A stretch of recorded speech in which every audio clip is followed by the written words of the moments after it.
Welcome back to Martins and More. My name is Maury Rutch. And I'm Spoon Phillips. And we have a lot to talk about, Spoon. What's going on today?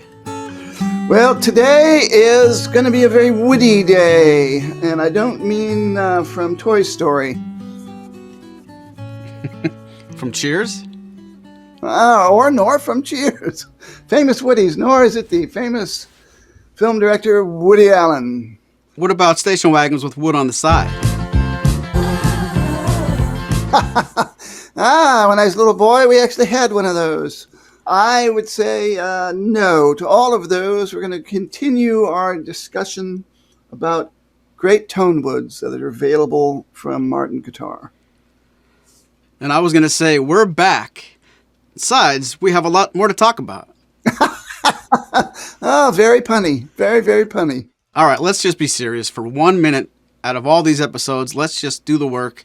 What can you tell me about back and sides? And continuing our conversation from last week, would you agree the tonal contribution of the back and sides is not quite as apparent as the soundboard top? I think general wisdom is that the top, or the soundboard, since that's where the sound waves are created, that the soundboard has the most to do with the overall tone of a guitar. But I think back and sides are given short shrift in that. I think back and sides matter tremendously because you can take guitars made with the warm, full Sitka sound or the very quick, focused Adirondack sound. And if you're going to have the back and sides of one kind of tone wood or the back and sides of another one, they're going to sound very different. So I think it's subtler, the influence of the back and sides perhaps, but I think it's still very important, particularly when we're talking about solid wood guitars. And I was trying to think of a good analogy here on this program with this topic today. I would almost liken it to say, if you play a guitar in somebody's room, and then you take that same guitar and play it in a store, take that same exact guitar and play it in some third place, you're hearing the guitar and you're also hearing the environment that it's in. And some people could say that guitar sounds bright when it's in the store. That guitar might sound dark when it's in somebody's bedroom. It's probably a little bit of an extreme take, but I would almost say the guitar's top in that situation is the guitar, and the guitar's back and sides is the room. And what I mean by that is the guitar starts to make sound and vibration from the strings and the top, and then it bounces off of either maple, or it bounces off of mahogany, or it bounces off of rosewood internally instead of externally. Does that make any sense to you? Actually, I never thought of it that way before, but I think that's right on the money because the guitar is a room. It is, in fact, called the sound chamber. And the back and sides of the sound chamber, as well as the shape of the guitar, the depth of the guitar, the width of the guitar, the width of the soundboard, and all that stuff, all contribute. And when it comes to sound waves, the back is basically there to reflect the sound waves. The sides are also there to reflect the sound waves, but they have even more of a wild card because of the shaping of the sides of how those sound waves are reflecting and bouncing around inside the guitar. The overall cubic space of the sound chamber, that woody room, contribute, but the specific piece of wood and the specific species of that wood have certain dampening effects where it will either filter out, absorb, or reflect different frequencies better. And that's why certain back and side woods are said to have more complex overtone content.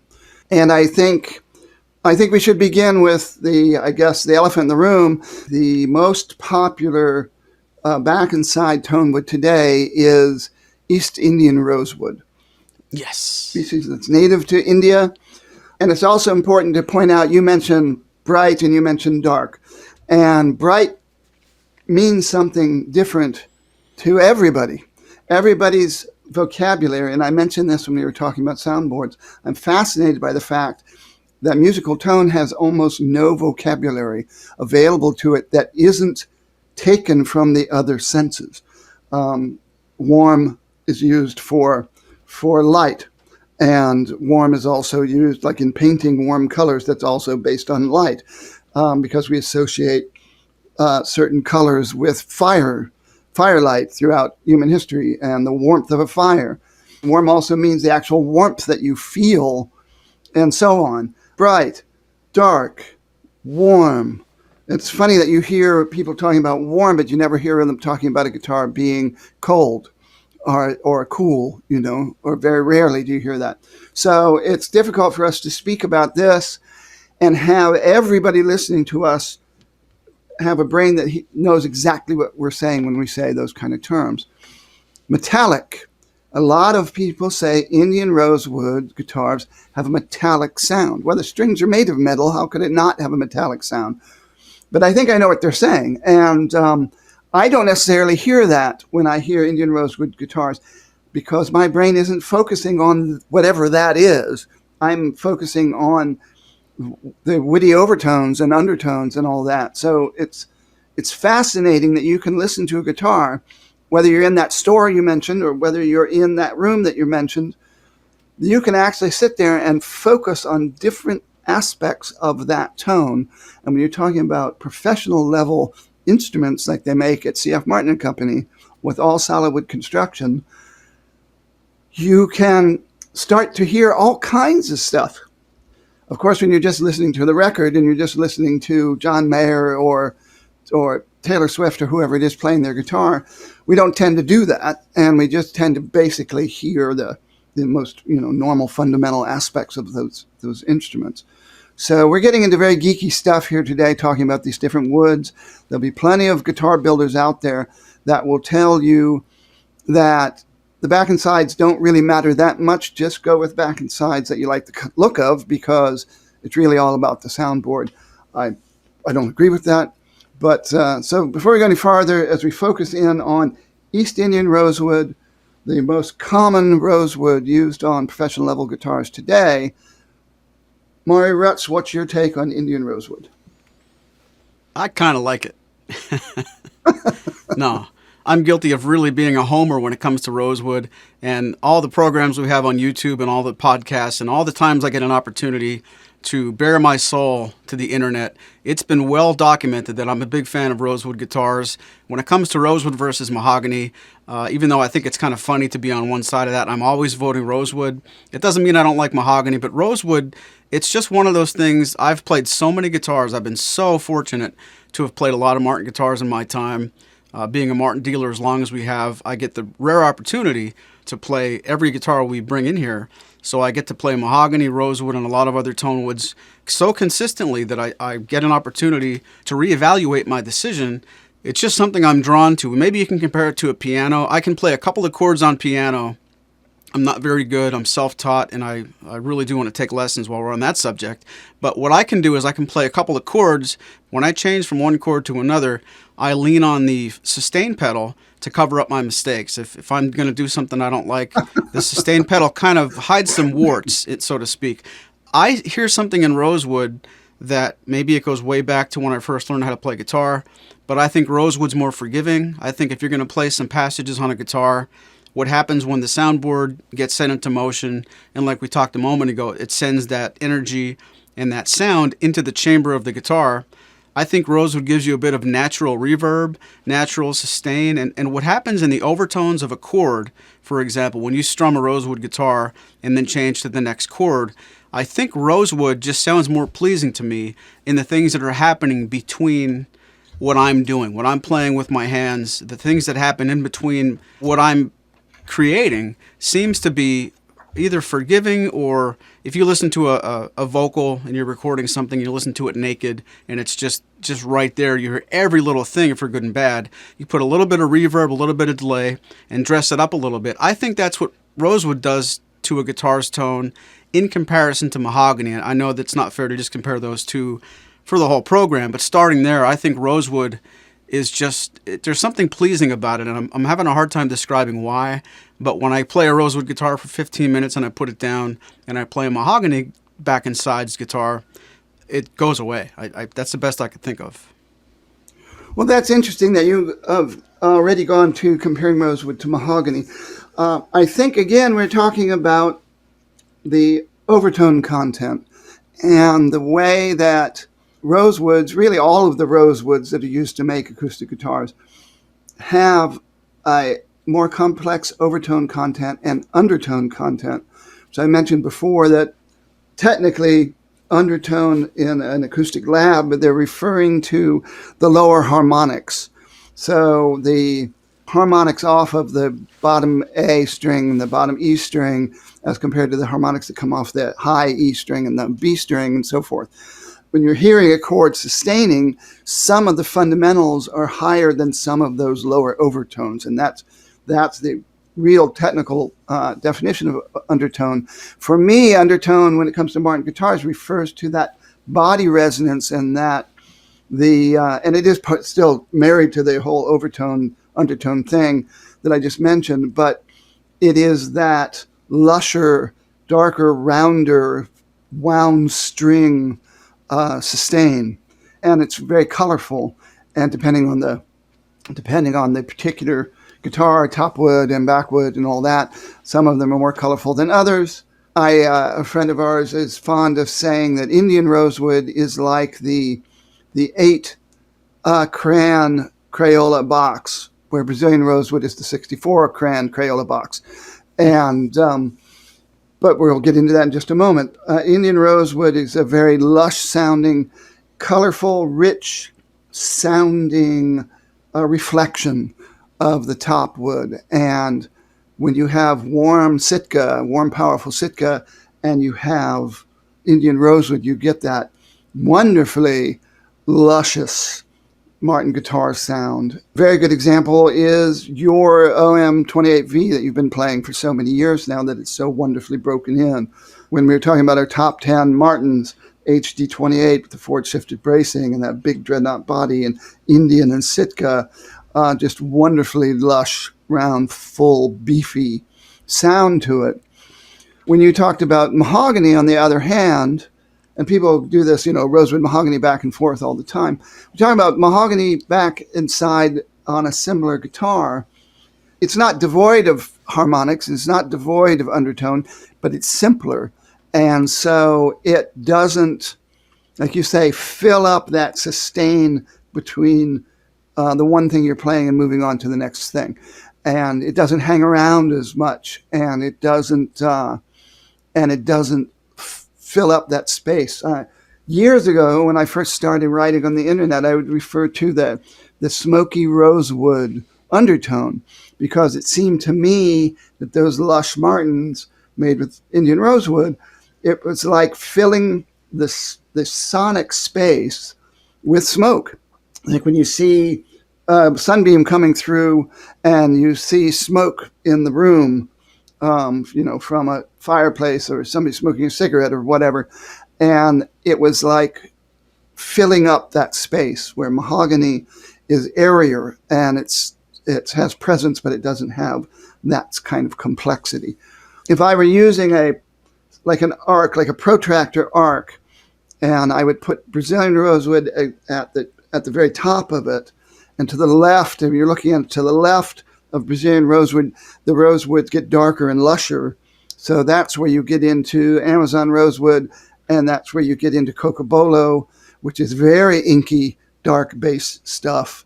And Guatemalan rosewood is in there, and so too is going all the way over. I would put Indian rosewood perhaps almost all the way to the left, and in terms of rosewood, I'd go even farther left with Makassar ebony from Indonesia, which is used. It's not a rosewood, but it's got similar tonal properties and even darker. And then as you come up to the other side, you go to the right, you're heading into brighter, more, I don't know if you call it mahogany-esque rosewood, still very colorful, still very complex. Over there is the Honduran rosewood, which is a very fast rosewood. One thing about rosewood is, no matter what top you're using, the effect of the rosewood kind of blooms out of, particularly in harmonics, blooms out of that guitar and out into the room.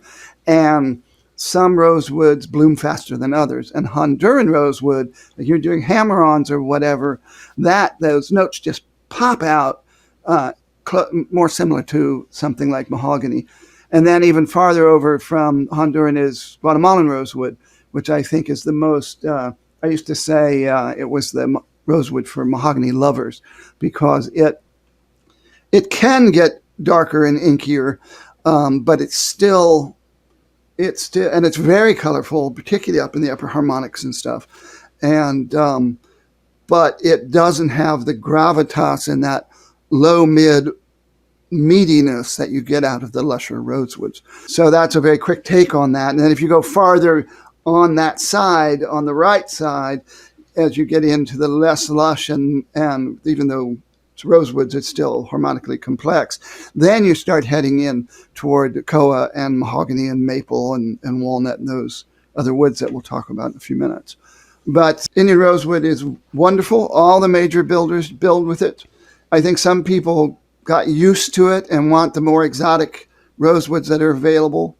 Guatemalan rosewood, cocobolo, Honduran rosewood, and sometimes Guatemalan and Honduran can be different species. Madagascar rosewood wasn't always the exact same species. They're different subspecies. So sometimes you will hear Honduran rosewood guitars that sound darker and lusher than others because they're not exactly the same species. But when it comes to Martin, Guatemalan rosewood from Martin is all the exact same species. The Honduran rosewood they've been using in the modern times, which has been rare, exact same species.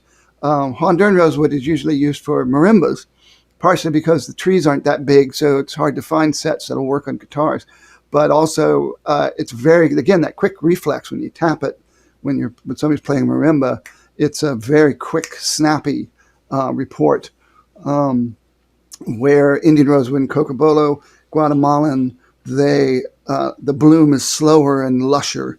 And I think Brazilian, which everybody seems to be, is the Holy Grail. It's gotten even more Holy Grailish because it's a terribly endangered species that's unavailable now legally for international trade.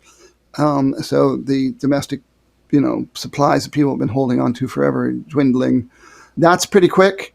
I think it has a glassier quality to it down, so you can hear down into the bass. You hear the details more.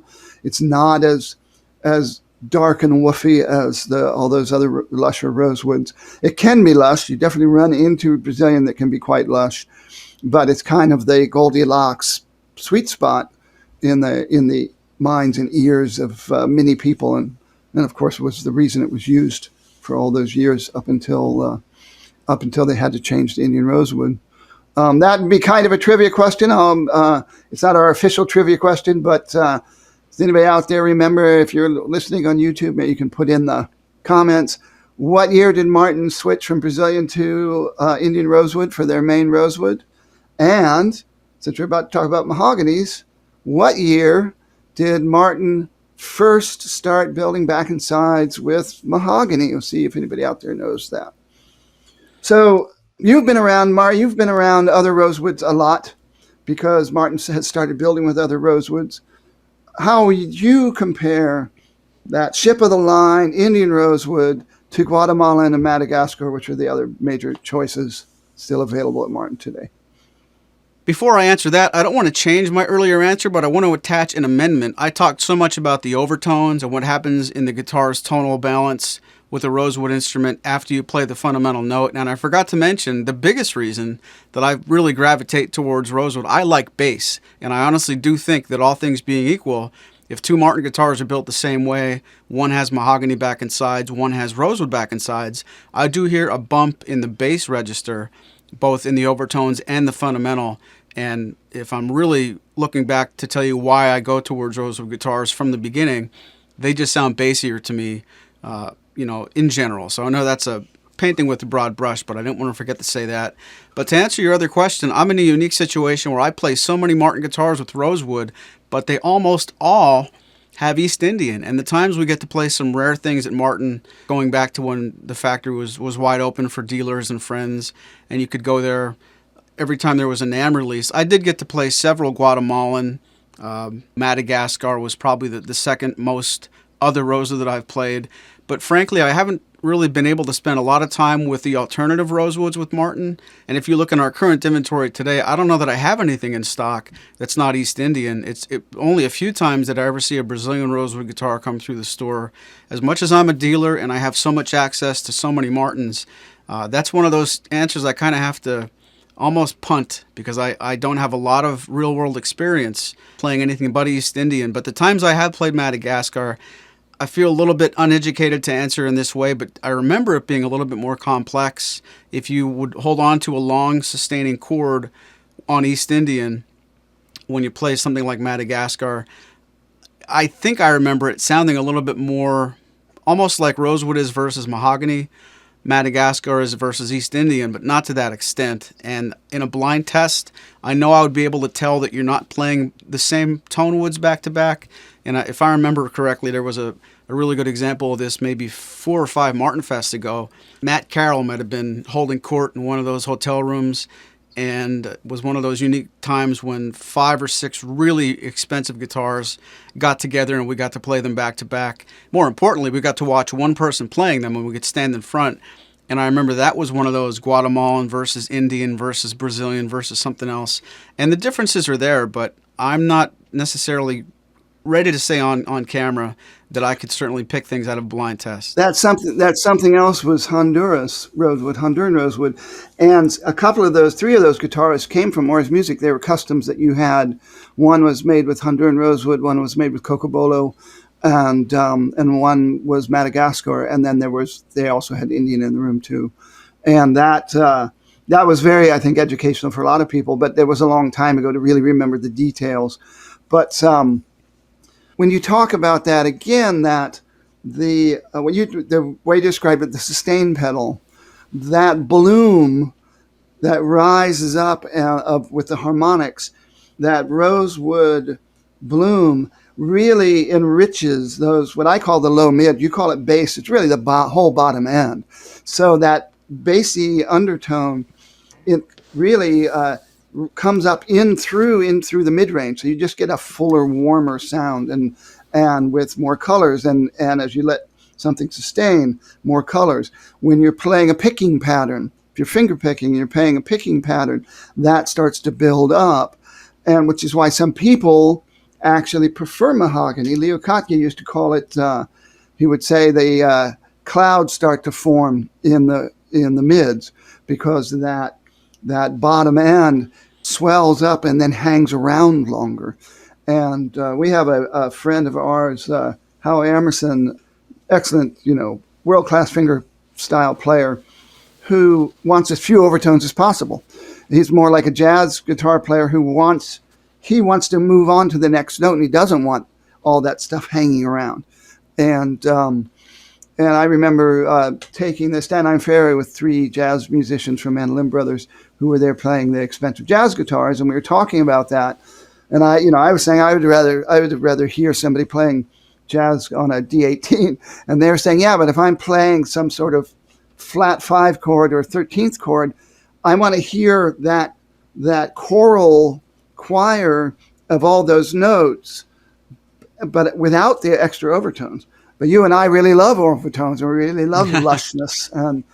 And here's the important thing I want to bring up too, is about Rosewood or Mahogany. When I have had both, and I started out Mahogany primarily, was totally a Mahoganite, as I called myself, because I didn't like that fullness and woofiness and darkness, and it seemed too much. But then I got seduced by it. It's like, to me, a Martin made with Indian rosewood and Sitka spruce is like a double chocolate devil's food cake. And, it is that richness and that full flavor stuff. And when I go to play Mahogany after playing Rosewood, it sounds very plain Jane and uninteresting. And at first I hear what's not there, but then my ear adjusts. And then I start hearing the more subtle combinations of the bass, mids, and trebles. And I start to really like that drier, woody quality. Like I started off talking about, to some people's ears, Rosewood sounds metallic. where mahogany sounds woodier, and it sounds like that dried out old wooden box that's resonating, that pure, more straightforward, but pure. I won't call it brighter, sunnier. It's like being out west where the air is very clear and dry, as opposed to being in Tennessee in a what's for all intents and purposes a temperate rainforest where the dew is like dripping off this, and you can cut the air with a knife. So that to me is Cocobolo and Indian Rosewood, and mahogany is more like being west of the Mississippi and out in Southern California with that, clear. So as long as you're away from the smog, that clear, crisp, fresh air. And when I mention all those rosewoods, to most people, they would know something's rosewood, but you're not going to know which rosewood it is, particularly when you're just listening to somebody playing a guitar and singing, and if there's other instruments and stuff. It's really geeky stuff to sit there in a room and play a guitar and just sink into those sustained chords and marvel at all the amazing overtones. Our friend Bill Peebles from Loveland, Ohio, with his 0028. Hey-o! Yeah, he spent most of his life playing a good but less expensive mahogany 00 size guitar, and he just still marvels at the overtones that come out of his Martin 0028, and the extra. It's like having a backup singers, for your guitar, as if it were. And so basically the rosewoods have unique properties, but for the most part, they sound very similar. And you can certainly find Brazilian rosewood Martins made in the late 60s with a Sitka top, and Indian rosewood Martins with the Sitka top made shortly after the change to Indian rosewood that sound more similar than they sound different. And that's important to remember. Indian rosewood is a world-class tonewood that's greatly loved. It is now almost entirely made on plantations, and the world is in danger of losing its Indian rosewood too because it's in such demand. So even Martin may start having to find a substitute. They may have to go with rosewoods from other parts of the world, still probably in South Asia, but there may come a time where Indian rosewood becomes as exotic as Guatemalan and Madagascar rosewood, unfortunately. Well, you said more similar than different, and I can't resist a good segue. We just talked about the beginning of the pyramid here, where it's rosewood, mahogany, and then we went down the rosewood side to talk about the different types of rosewoods and how they're similar to each other. Can we talk about mahogany is mahogany, or is now a good time to address mahogany is sapele is sipo? And I'm almost ready to ask you in advance, is it fair to say that the mahoganies sound more like each other than the rosewoods do? I would say I think that's a fair assessment. I think, again, a lot of people would have a hard time hearing different mahoganies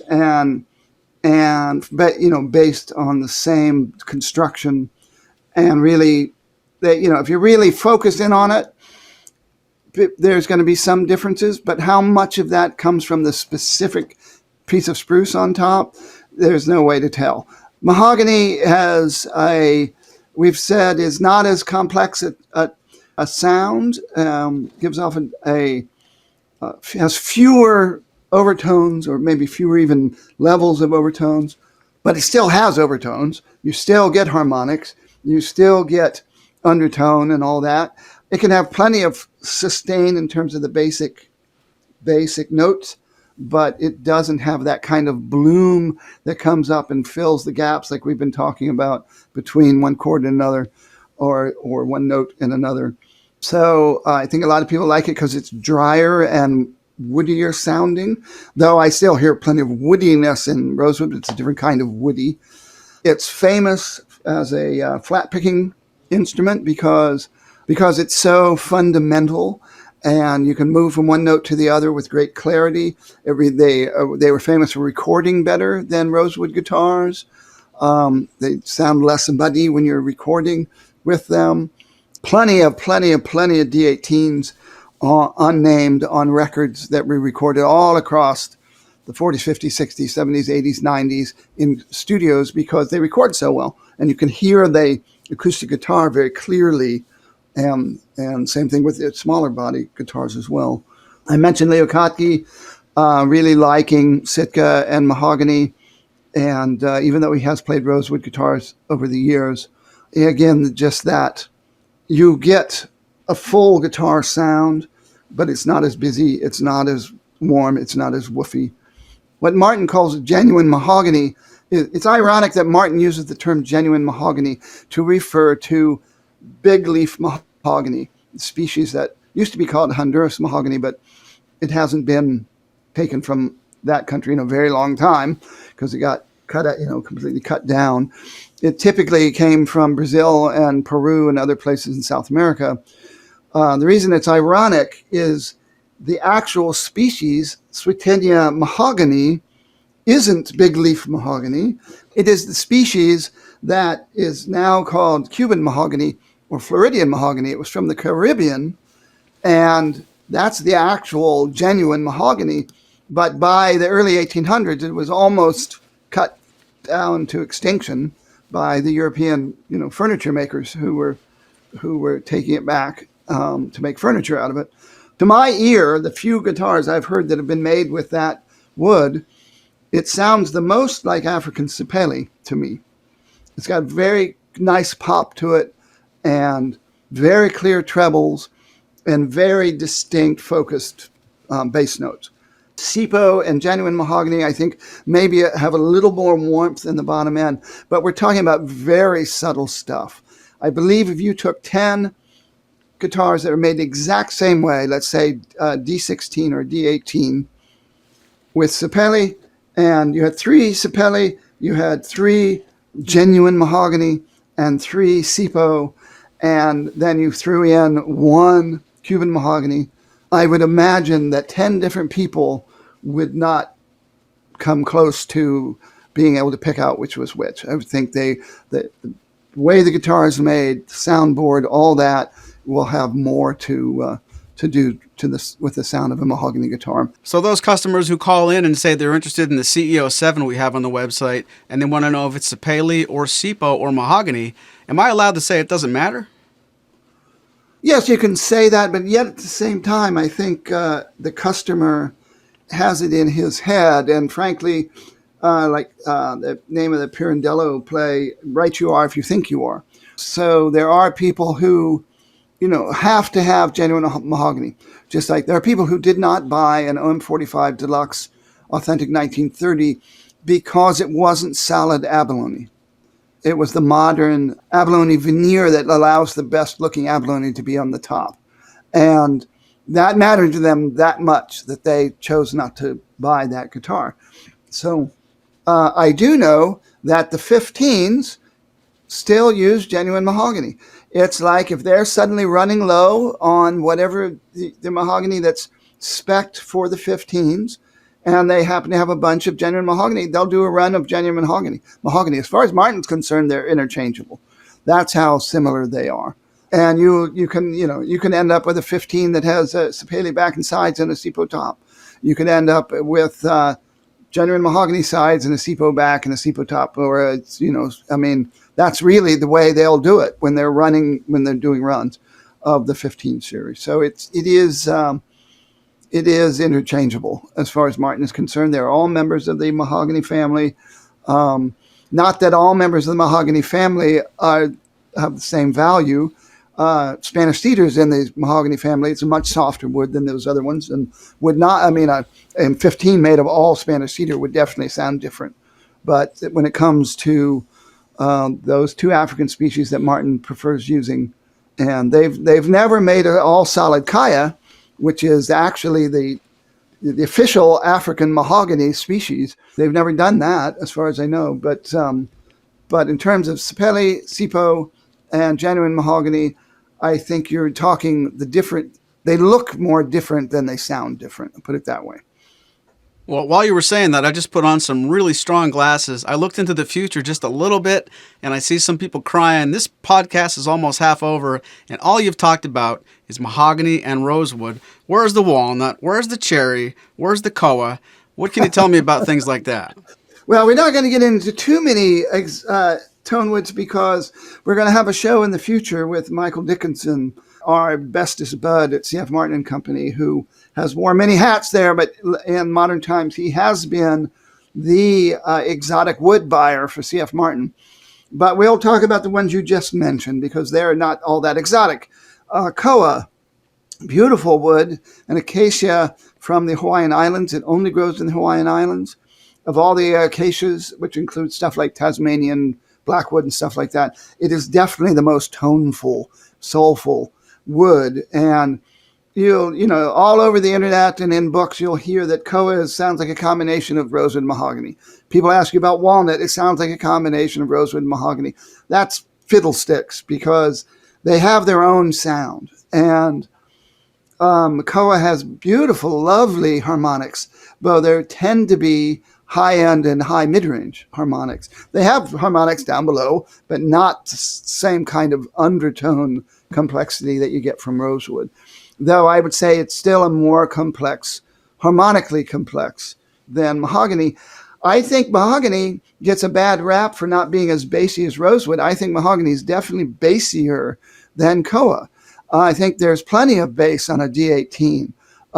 It's just rounder but more transparent.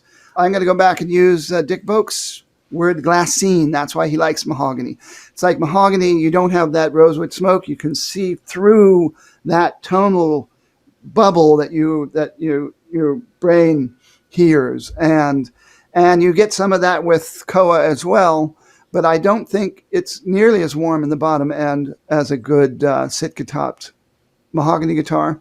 But it's definitely got more pretty colors in the harmonics in the upper ranges. I've always been a big fan of koa. I love the way that that it has almost a Christmas tree sparkle to it, and gets more and more that way as the guitar gets older. I'm a big fan of that beautiful limited edition, the D Homeward. That's one of the most glorious sounding koa guitars I know of in the world. And when you get into walnut is a much more transparent, fundamental sounding wood. It has its own bottom end warmth to it. But like maple, I think you're hearing the soundboard of a walnut guitar and a maple guitar more than they add less coloring to the sound of the soundboard. The true bare bones sound and personality of that guitar on a maple guitar is going to matter more about the soundboard than anything else. It is much more a reflecting agent. That doesn't mean it doesn't matter.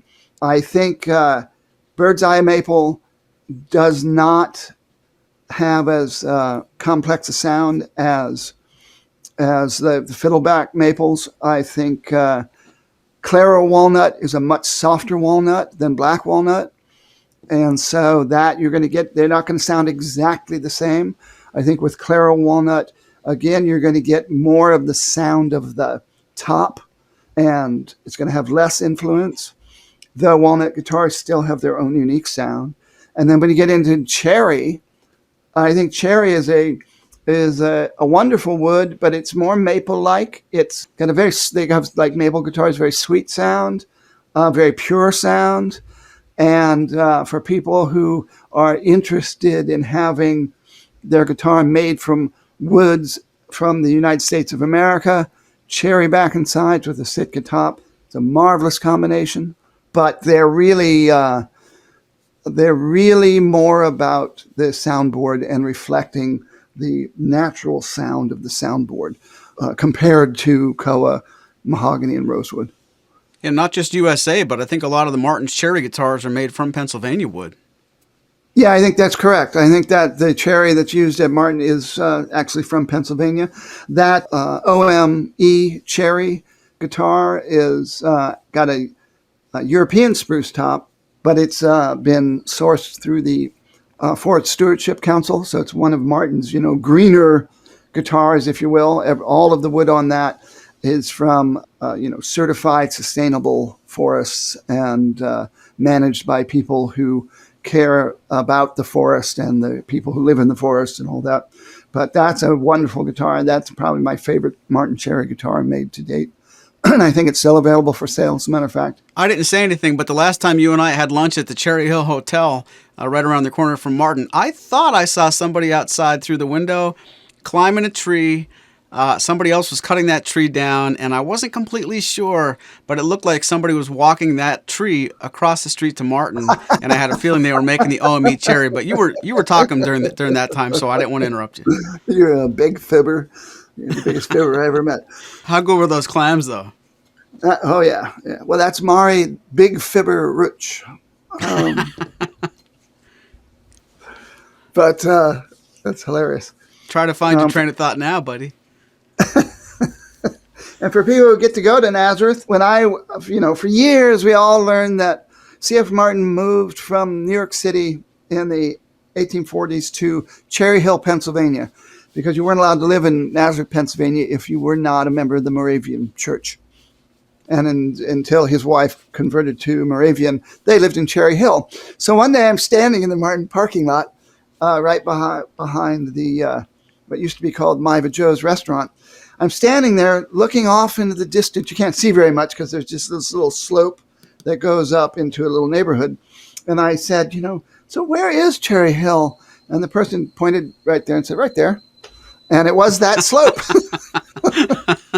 And I had no idea. And the Cherry Hill Hotel, which has not been a hotel for many, many, many years, it's just a restaurant, is in a nice old Victorian or Edwardian building. And the original Martin homestead is one of the houses, like basically right across the street from the Cherry Hill Hotel. I don't remember which one it is. I'm pretty sure it's the one that is set back a little off the road from the main road there. But it's literally right around the corner from the Martin factory is where C.F. Martin the first lived when he first moved to Pennsylvania. And it's basically the next hill over is Nazareth Hill. And you basically just ride right by Borough Park and go up the hill into Nazareth. I always imagined it being way out in the country somewhere. And I guess in the 1840s in a wagon, a horse and buggy, it was a bit of a ride. But to give you a better idea, if you go to Martin and you miss the turn to go to Martin, you're going to turn right into Cherry Hill Hotel. So that's right. You'll turn around in their parking lot. And they always have great soups, and they always have an extensive menu, so we highly recommend it. But back to Cherry. So that was my quick assessment of Walnut, Cherry, and Koa. What about you, Maury? Well, I don't have a lot of experience with Walnut, but I would find Koa is somewhere between Mahogany and Rosewood, and I don't just mean that as a quick cliche answer, but it doesn't have the bass that Rosewood has, and it's still not, if you look at an equalizer, it still doesn't reach the right-hand side of the EQ in the top trebles the way that Mahogany does to me. When I say that, I probably mean more fundamental and not overtones, but I've often thought of Koa as one of those jokes where God said, here, I'm going to make a piece of wood. Do you want it to be the prettiest thing you've ever seen or the best thing you've ever heard? Pick one. Because, and I don't mean this as a dig, if anyone out there has a Koa guitar, I'm really just saying this as a joke, but I think some of the best, prettiest, most gorgeous tone wood is Koa, and when I play it, I regret that it doesn't sound like I want it to sound because I'm a Rosewood guy. Yeah, I think you're hearing, like I say, I think what happens to me, I think, as I put it, you're hearing what's not there. And it takes a while to kind of focus in on what is there. And what is there is that shimmer, that high-end and high-mid harmonic shimmer was the word I couldn't think of before. But yes, it doesn't have the meatiness of Rosewood, and really doesn't have the meatiness of Mahogany when it comes to bottom end. I think that's a totally fair assessment. Yeah, and then talking about Cherry, I kind of think Cherry is maple with a little bit of a mid-bass bump, and I don't necessarily like maple guitars. I can go on record just to say that's really not my cup of tea, but I hear Cherry as in the same sort of category as maple, but it has enough bass that I'm happy with it. And if I play a maple guitar, I'm almost always just underwhelmed. I think it's just all trebles, and that's being extreme, but I think it lands too far on the treble side of the EQ spectrum. And I think Cherry has some similarities to that, but it never leaves me thinking that I have to quick plug this into an amp and turn up the bass all the way. That Cherry has a healthy amount of bass that I think maple seems to lack. And when I say that, I should really be honest to say the only maple guitars I've ever played, more of them were Taylors than Martins. And the Martins that I've played, back when Martin was coming out with a lot of acoustic electrics, giving you choices like maple, mahogany, and rosewood, the times I played the maple, I quickly had an opportunity. I think I was at the Martin factory in the R&D room. I was actually listening to it right before and right after mahogany and rosewood. So especially when you hear a good rosewood guitar and then immediately go to maple, if you come to maple by itself, maybe it sounds okay because your palate is cleansed or you don't have this bias. But after hearing the two or three side by side, I just think maple doesn't really have enough bass for me. But cherry adds a little bit. Cherry almost has enough bass. It's like a bassy maple, if that makes some sense. Basie Maple sounds like a character on some sitcom, but or an actress, a name of an actress on a sitcom starring Basie Maple. But well, that bias is the key word here because Maury and I have a lot of similar tastes, and we're Martin men in our druthers, and there's plenty of people out there who think Martins sound too muddy, too woofy, too this or that, particularly in Rosewood.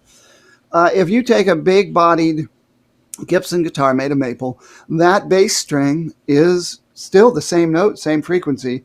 But I think what Maury focuses on and what I focus on is that undertone and overtone and the body resonance and all that. And you don't get that out of maple.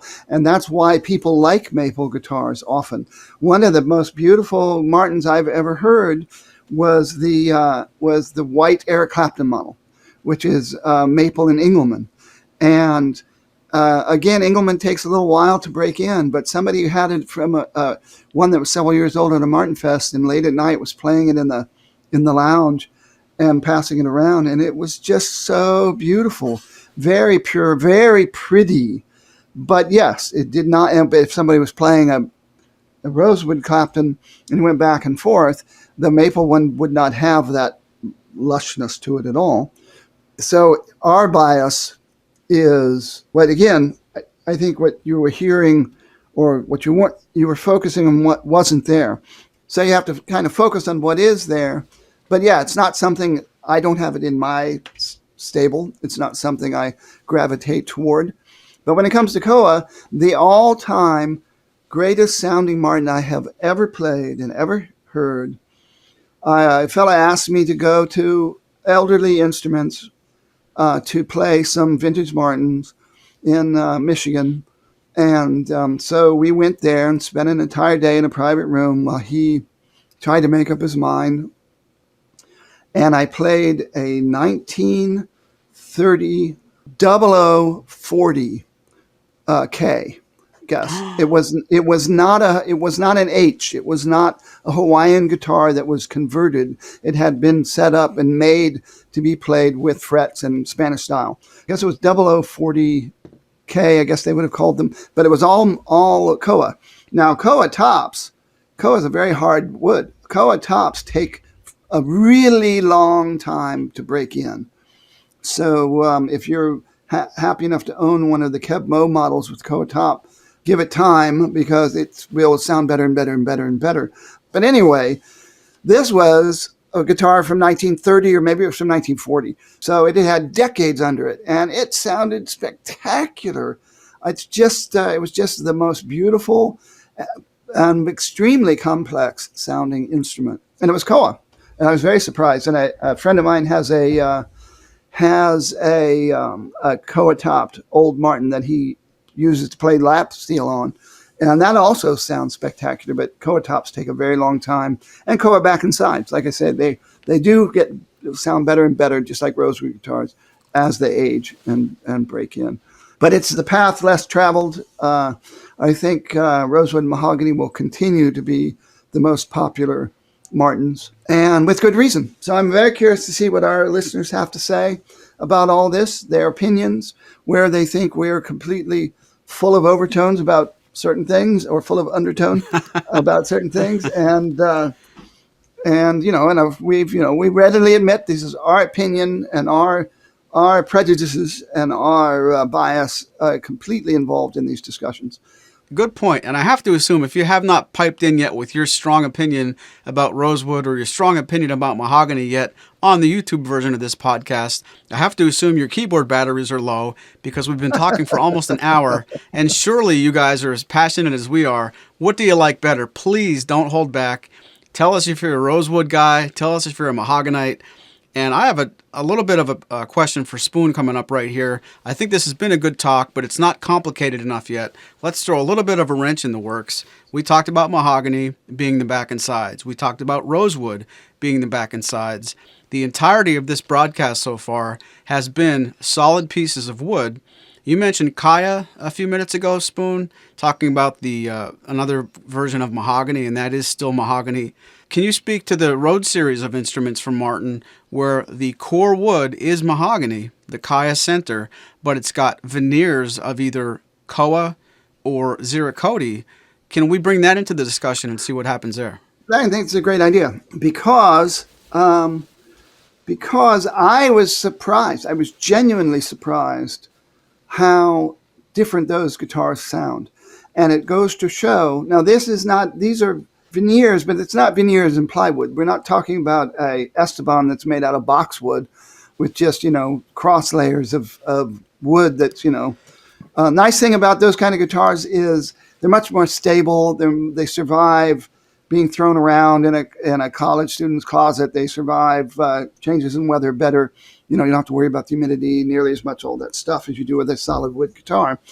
Well, Martin's Rhodes series, it is, like he said, it's a piece of solid Kaya as the core, African mahogany. And then it has the veneer, but it has a very pretty veneer, very high quality, gorgeous looking Koa, gorgeous looking Ziricote.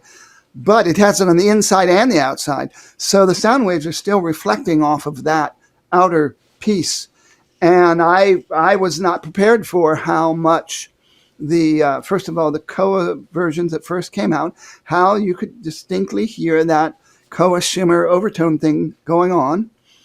And when they came out with the Ziricote ones, they're noticeably darker and warmer sounding. So just that thin piece of Ziricote on the inside of lining the inside of the guitar is reflecting the sound waves and actually contributing to the sound of the guitar. In both cases, though, you're never going to get the same kind of full-bodied body resonance that you get out of solid wood. And I'm thoroughly convinced the same thing goes for the neck joint. So there's so many things that are contributing to the sound of a Martin guitar. The Martin guitars that are made with the full-size traditional dovetail neck joint glued into a solid block are going to contribute to the fullness and the complexity of the voice of the guitar, the resonance, and that resonance is going to, it helps get more energy from the strings and from the neck into the body and all that stuff. So it's not just a fair assessment to say as good as they sound for the money that the Rhodes series sound differently because they're made with a veneer versus solid wood. It's not just that. There are other things that contribute to why a standard series, a modern deluxe series, a vintage series, sound differently than you're going to get from the Rhodes series or 17 series or the X series. So it's not just the Tonewoods. None of this stuff can be attributed specifically to just the back and side woods. But yes, I was genuinely surprised and impressed that the Ziricote Rhodes series guitars and the Koa Rhodes series guitars, and then the other woods that they use for the Rhodes series guitars, how they definitely sound differently because of the outer layer of that veneer. Shocking as it is. I almost went to the internet while you said that to try to find a soundbite from Gomer Pyle saying, "Surprise, surprise, surprise." Can I get you to do an impression for me? Surprise, surprise, surprise. Never mind. Surprise. It's been too long. I have a trivia question for Maury and everybody else before we sign off. Wait a minute. You owe us a trivia answer. Martin first started making mahogany back and sides in 1917, and the switch from Brazilian rosewood to Indian rosewood happened at the end of 1969, so I guess technically 1970. The 1970 D28 won't be Brazilian Rosewood. In 1969, D28 will. There you have it. But here's my trivia question. Maury, can you tell us what model Martin made that had a back and sides made of rosewood and mahogany?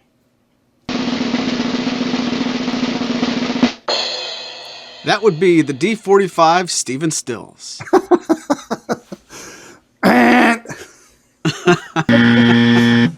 The correct answer is the Martin MTV guitar, which was a dreadnought that had Indian rosewood for the bass side of the back and the side, and had mahogany for the treble side of the back and the side. And very pretty cool guitar, looked gorgeous, and I owned one for a while, and it definitely had a unique sound. It definitely had a unique sound to the intermingling of those two woods. Very cool. And I know people have ordered them custom with that combination as well because of that guitar. They also came out with a triple O shortly after that was fiddleback maple on the treble side and Indian rosewood on the bass side. So very cool, interesting, rare guitars. So check them out if you don't mind having the word unplugged spelled out down the fretboard and the MTV logo. They're very interesting guitars. Well, Spoon, you know what the music means. This has been a lot of fun, but we got to get out of here. Yes, that's true. This is fun. I know we could probably go on and on and on about Tonewoods, but we'll wait for Michael Dickinson to help us with that. Indeed, we will. From all of us at Maury's Music, thanks for listening. Hear you later. This has been a presentation of Maury's Music, your trusted source for Martin and Blue Ridge guitars. Find us online at maurysmusic.com.